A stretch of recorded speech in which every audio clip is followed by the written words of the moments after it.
And welcome. मैं Revati and soul school में आपका स्वागत है। आज मैं ब्रेने ब्राउन, एक बहुत ही अमेजिंग वुमन है, सोशल वर्कर है और रिसर्च साइंटिस्ट है, उनके एक टॉपिक को डिस्कस करूंगी और किस तरीके से law of attraction, law of assumption जो हम फॉलो कर रहे हैं अपनी लाइफ को बेटर बनाने के लिए, अपने ड्रीम को मैनिफेस्ट करने के लिए, उसमें ये टॉपिक बहुत बड़े हिंड्रेंस का काम करता है। तो शुरू करते हैं।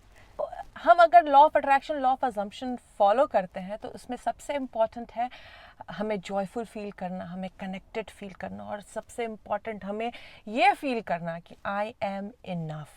लेकिन ब्रेने ब्राउन ने जो रिसर्च किया उससे ये पाया कि जो होल हार्टेड पर्सन होते हैं, होल हार्टेड का मतलब है जो ऐसे लोग जिनके पास पावर है कनेक्शन का, जिनके पास पावर है प्यार करने का, जिनके पास पावर है जॉयफुल फील करने का, उनके पास एक और पावर है। वो पावर है करेज ऑफ बीइंग वनरेबल, करेज टूट के बिखरने की। और यहाँ करेज और ब्रेवरी में वो डिस्टिंग्विश करती हैं। करेज का मतलब ये नहीं होता है कि आप ब्रेव हैं और जाके आप सब कुछ कर सकते हैं। करेज का मतलब ये होता है कि अपनी सारी इनपरफेक्शन को जो आपके अंदर है जानते हुए भी खुद से प्यार करना, अपने सारे इम्परफेक्शन को एक्सेप्ट करते हुए हेल्प मांगने की एबिलिटी रखना, अपने सारी गलतियों को एक्सेप्ट करते हुए लाइफ में आगे बढ़ने की एबिलिटी रखना।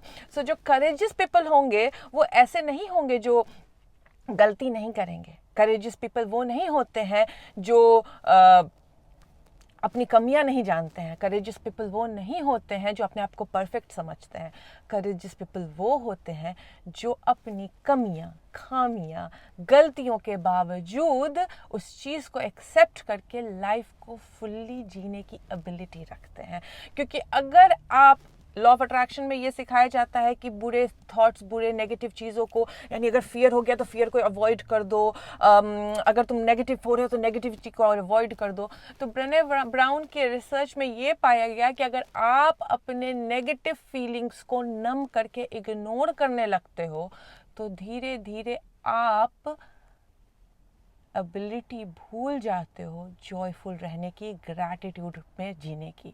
क्योंकि आप अपने नेगेटिव फीलिंग को अगर नम कर रहे हो तो उसका रिजल्ट होता है आप कनेक्शन लूज करने लगते हो और आप एबिलिटी खो देते हो जॉयफुल होने की, आप एबिलिटी खो देते हो ग्रैटिट्यूड में रहने की। क्योंकि अब आप क्या ढूंढ रहे हो?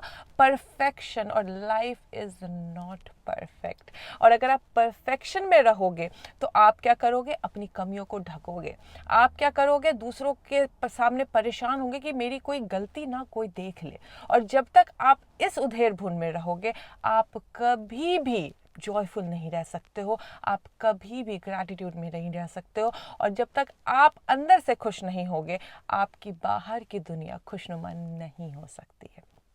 इसमें एक बहुत अच्छा सेगमेंट उन्होंने वनरेबिलिटी के लिए बोला था कि उन्होंने एक ट्विटर पे पोस्ट डाला था और उसमें पूछा था कि आप लोग किस चीज़ से डरते हो वनरेबल होने से। वनरेबल का मतलब है टूट के बिखरना। वनरेबल का मतलब होता है अपनी वैसे साइड को जो आपके लिए थोड़ी ट्रबलसम है, आपकी जो दुखती रग है उसको दिखाना लोगों के सामने।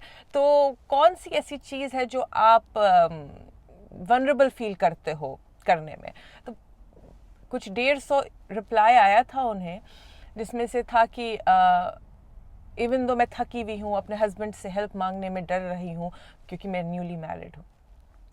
मैं प्यार करती हूँ लेकिन बोलने में डर रही हूँ कहीं रिजेक्शन ना मिल जाए, है ना। अपने पेरेंट्स को ये बताने में डर रहा हूँ कि मुझे ये प्रोफेशन नहीं करना है। मुझे पता है मेरे बॉडी में कोई एक पार्ट है जिसे डॉक्टर के अटेंशन की ज़रूरत है, लेकिन मैं वनरेबल फील करती हूँ और मैं नहीं जा रही हूँ इस चीज़ को दिखाने के लिए। तो ये सारी चीज़ें जब आप देखते हो, हम सभी प्रैक्टिस करते हैं और हर एक इंसान की लाइफ में कुछ ना कुछ वनरेबिलिटी होती है। कोई भी परफेक्ट नहीं है। और अगर कोई अपने आप को परफेक्ट समझता है तो कहीं ना कहीं वो, ब्रेने ब्राउन बोलती हैं कि उसके पास एम्पैथी नहीं है, उसके पास कनेक्शन नहीं है। They do not have power to love and receive love. क्योंकि अगर आप वनरेबल नहीं होंगे तो आप कोई भी ऐसा एक्शन नहीं करेंगे जिसमें सर्टेनिटी नहीं है। जैसे आई लव यू बोल देना इवन दो कोई गारंटी नहीं है। जैसे कोई एक एक्शन लेना जिसका एंड रिजल्ट आपको पता नहीं है। और जब तक आप सर्टेनिटी खोजोगे अपनी लाइफ में, तब तक एक बहुत ही मीडियोकर, बहुत ही परेशान वाली ज़िंदगी जियोगे। अनसर्टेनिटी के साथ जब वनरेबिलिटी को एक्सेप्ट करते हुए करेज रखोगे कि अपनी कमियों के साथ आप जीवन को होल हार्टेडली जी सकते हो, तो आपके पास एबिलिटी आती है जॉय फील करने की। आप फिर ग्रैटिट्यूड में उठना और बैठना सीख जाते हो।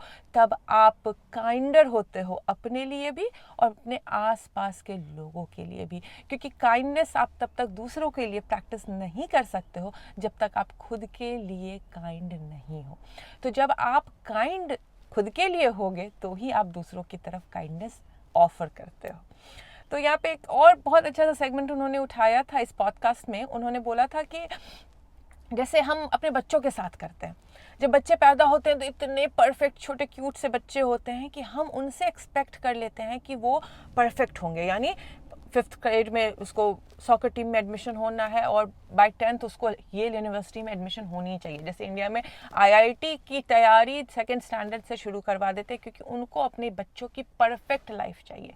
जबकि बच्चे पैदा हुए हैं हार्ड वायर्ड टू स्ट्रगल। बच्चे जब तक स्ट्रगल नहीं करेंगे तब तक वो असल में जीना नहीं सीखेंगे। तो यहाँ पे बोलते हैं कि हम इतना ज़्यादा परफेक्शन को पोर्ट्रे करते हैं अपने बच्चों के सामने कि वो एक्चुअल वे में कनेक्शन लूज कर देते हैं, एक्चुअल वे में जॉयफुल होना लूज कर देते हैं। जबकि एज अ पेरेंट्स हमारा काम होता है बच्चों को ये बोलना कि तुम परफेक्ट नहीं हो, तुम में कमियां हैं, तुम यहाँ पे आए हो स्ट्रगल करने के लिए, but you are worthy of my love. जो पेरेंट ये पेरेंटिंग करना शुरू कर देंगे कि तुम्हारे बच्चे परफेक्ट नहीं है, तो एक फसाड नहीं क्रिएट कर दीजिए रिलेटिव्स के सामने कि मेरा बच्चा तो 99% लाता है, मेरा बच्चा तो सबसे परफेक्ट है, मेरा बच्चा तो रोता ही नहीं है, मेरा बच्चा तो पूरे टाइम खुश रहता है। और बच्चों को अलाउ करे वनरेबल होने के लिए, यानी जब वो स्ट्रगल कर रहा है तो उसके पास एबिलिटी हो हेल्प मांगने की। जब वो परेशान हो रहा है तो उसके पास एबिलिटी हो माँ बाप से खुल के बात करने की। तो एक ऐसी सोसाइटी क्रिएट हो जाएगी जहाँ पे लोग परफेक्शन नहीं स्ट्राइव करेंगे, जहाँ पे लोग खुद को राइट और दूसरे को रॉन्ग करने पे नहीं फोकस करेंगे, बल्कि एक को एग्जिस्टेंस का यूनिवर्स क्रिएट कर देंगे जहाँ पे हर कोई अपने परफेक्शन के साथ बोल सकता है आई एम इनफ।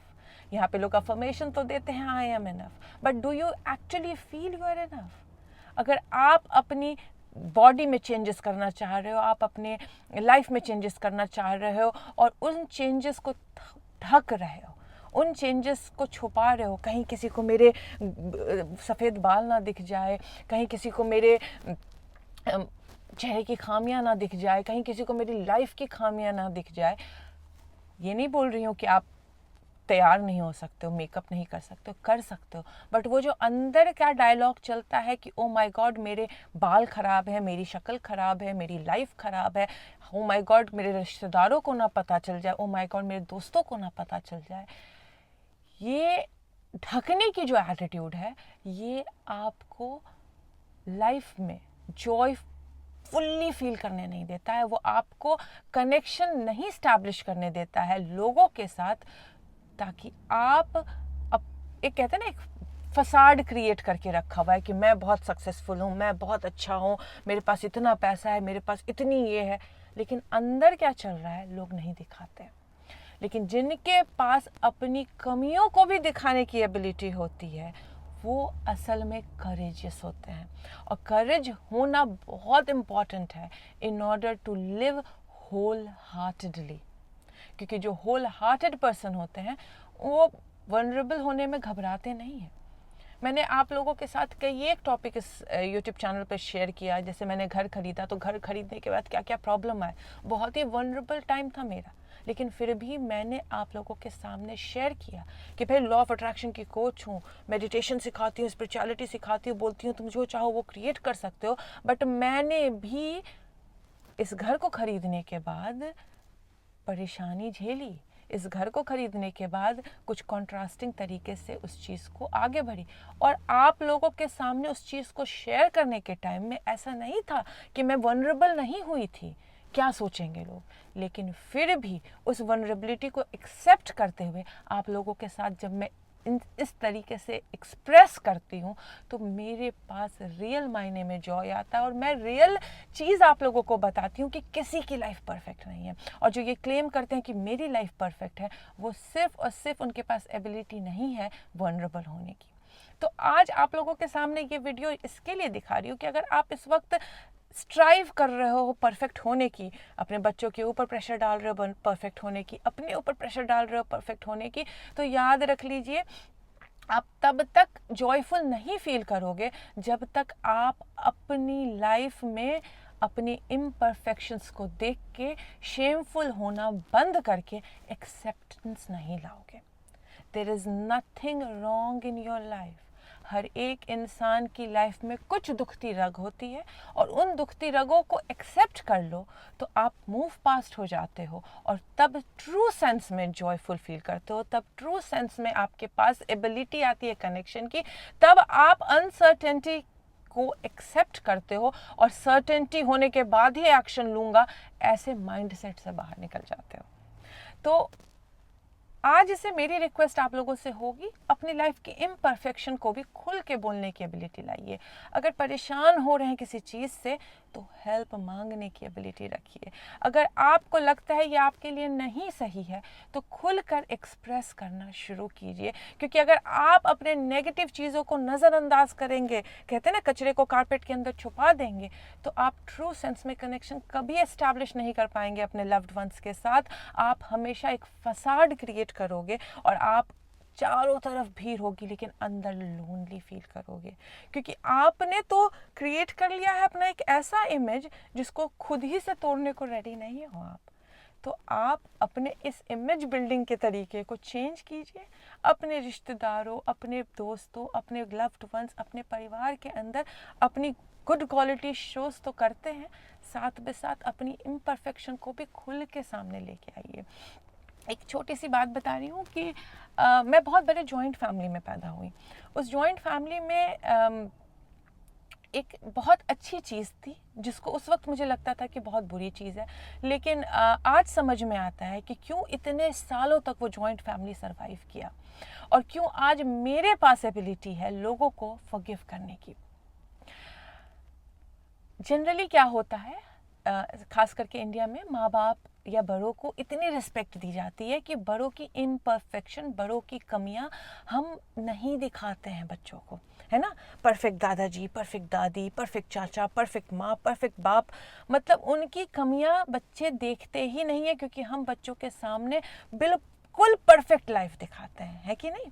बच्चों को तंग परेशान मत करो, पैसे की प्रॉब्लम है तो बच्चों को मत बताओ कि लाइफ में इतनी बड़ी दिक्कत आ गई है, बच्चों को मत बताओ कि दादाजी को ये बुरी लत है, या बच्चों को नहीं बताओ कि दादी को ये खराब आदत है ना। बच्चे जब बड़े होते हैं, तो जब बड़े हो रहे होते हैं तो उनको लगता है कि अरे मेरी लाइफ तो बहुत परफेक्ट है, मेरे पेरेंट तो बहुत परफेक्ट है, मेरे ग्रैंड पेरेंट तो बहुत परफेक्ट है। अब वो प्रेशर खुद पे डालते हैं परफेक्ट होने की, बिकॉज उनके लाइफ के आसपास क्या दिखाया जा रहा है, सब कुछ परफेक्ट है, किसी ने कभी लाइफ में कोई गलती की ही नहीं है। और जब वो देखते हैं तो अपने लाइफ में परफेक्शन नहीं पाते, क्योंकि कोई परफेक्ट है ही नहीं। तो बच्चे जब अपने इम्परफेक्शन को देखते हैं तो घबरा जाते हैं, तब वो डिप्रेशन में चले जाते हैं, तब वो एंजाइटी में चले जाते हैं, तब वो परेशान होते हैं, they beat up themselves, they think that उनसे बुरा कोई है ही नहीं इस दुनिया में। और उसके बाद क्या होता है, जब वो बड़े होते हैं तो फिर अब उनके पास थिंकिंग एबिलिटी आ गई है, उनके पास समझने की एबिलिटी आ गई है, तो वो नोटिस करते हैं अपने माँ बाप के अंदर इम्परफेक्शन, वो नोटिस करते हैं अपने दादा दादी की इम्परफेक्शन को, वो नोटिस करते हैं अपने परिवार में किए गए गलतियों को, और फिर वो चढ़ जाते हैं, ओ माय गॉड, मैं इतने सालों तक खुद पे हार्ड रहा, परेशान रहा, इस परिवार को पूरा परफेक्ट बच्चा दिखाने में, ये लोग तो खुद ही इम्परफेक्ट हैं। और फिर वहाँ से शुरू होती है रिलेशनशिप में परेशानी, वहाँ से शुरू होती है बाप बेटे में झगड़ा, वहाँ से शुरू होती है सास बहू की परेशानी, वहाँ से शुरू होती है घर को खराब समझने की परेशानी। बट जिस परिवार में कमियाँ और अच्छाई दोनों को खुल के दिखाया जाता है, उस परिवार के बच्चों में सबसे पहले तो अपने इम्परफेक्शन को एक्सेप्ट करने की एबिलिटी आती है। प्लस उस परिवार में एक और चीज़ आती है, बच्चे सीखते हैं कि दुनिया में कोई भी परफेक्ट नहीं है और उसके बावजूद उस रिश्ते को निभाने की एबिलिटी रखते हैं। फिर वो लड़की शादी करके जाती है तो अपने सास में परफेक्शन नहीं ढूंढती है, सास के किए गए गलतियों के कारण सास को घर से नहीं निकालती है, फिर वो सास की गलतियों के बावजूद उनको उतनी ही आदर और रिस्पेक्ट देती है, क्योंकि वो जानती है कि वो परफेक्ट नहीं हो सकती, क्योंकि वो खुद परफेक्ट नहीं है, क्योंकि उसने अपनी माँ को, अपनी दादी को इम्परफेक्ट होते हुए देखा है। और यही मेरी जॉइंट फैमिली में मैं कहूँगी, मैंने सीखा कि अगर मेरे परदादा जी ने बहुत अच्छा काम किया है तो उनकी गलतियाँ भी ओपनली डिस्कस की जाती थी उस परिवार में। मैं बचपन से देखती थी कि अगर मम्मी, चाची, दादी की बुराई कर रही हैं, ऐसे तो करती नहीं थी मेरी मॉम, लेकिन कुछ चीज़ें उनको नापसंद आती थी तो वो खुल के बोलती थी। लेकिन उस गलती, उनकी प्रॉब्लम, उनकी परेशानियों के बावजूद मैंने उनको रिस्पेक्ट देते देखा, मैंने उस रिश्ते को निभाते देखा, मैं उस परिवार को एग्जिस्ट करते हुए देखा। And that created a mind set in my life कि ओके, बड़े गलती कर सकते हैं, दैट डजंट मीन कि रिश्ता टूटेगा। बड़े गलती कर सकते हैं बट हमें उन्हें माफ़ करते हुए भी रिश्ता निभाना सीखना होगा। हर परिवार में ऊपर नीचे होता है बट दैट डजंट मीन कि कोई ब्लैक एंड वाइट लाइफ होनी चाहिए, एक ग्रे लाइफ होती है। हर कोई इम्परफेक्ट है, हर किसी में कमी है, but that does not mean कि आप रिश्ता ख़त्म कर दो।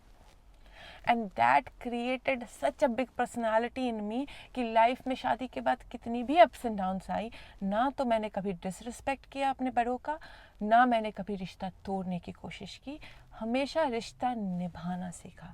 तो आज इस वीडियो के माध्यम से मैं आप लोगों को बोलती हूँ कि अगर आप बच्चों से परेशान हैं या बच्चों के सामने किसी की गलतियाँ नहीं दिखाते हैं या बच्चों के सामने अपनी गलतियाँ नहीं दिखाते, बच्चों को फेलियर नहीं बताते हैं अपनी, तो बताना शुरू कीजिए, क्योंकि बच्चे इस वक्त आपकी परफेक्ट लाइफ देख के परेशान हो रहे हैं। और सबसे परेशान तो बच्चे इस वक्त सोशल मीडिया से हो रहे हैं। इन्फ्लुएंसर इतनी परफेक्ट बॉडी दिखाते हैं, इतनी परफेक्ट लाइफ दिखाते हैं, इतनी परफेक्ट पर्सनालिटी दिखाते हैं कि उनसे तो गलती होती ही नहीं है, कि लोग उस परफेक्शन को देख के डिप्रेशन में जा रहे हैं, क्योंकि वो जब अंदर झांकते हैं तो इम्परफेक्शन दिखता है उनको अपने अंदर। फिर उनको लगता है कि उनसे बुरा कोई हो ही नहीं सकता।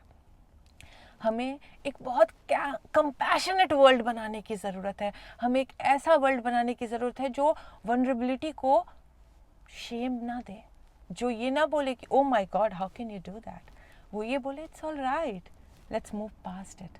जब हम ऐसा वर्ल्ड बनाना शुरू करेंगे तो हर कोई बहुत जॉयफुल वे में रहने लगेगा। दुख परेशानी आएगी तो उस वक्त ग्रैटिट्यूड देना सीखेगा, वो तब अपने आप पे हार्ड नहीं होगा और वो बोलना शुरू करेगा I am enough, because actually you are enough, you don't need anything else. Just because you are hard on yourself तो आपको अपनी ज़िंदगी में कमियां दिखती है, आपको अपनी रिलेशनशिप में कमियां दिखती है, आपके पास कनेक्शन स्टैब्लिश करने की एबिलिटी नहीं है, because you are striving perfection. Be imperfect, make mistake, make bigger mistake, make better mistake and then learn from it. मिलती हूँ अब आपसे नेक्स्ट वीडियो में। Till then take care, good bye.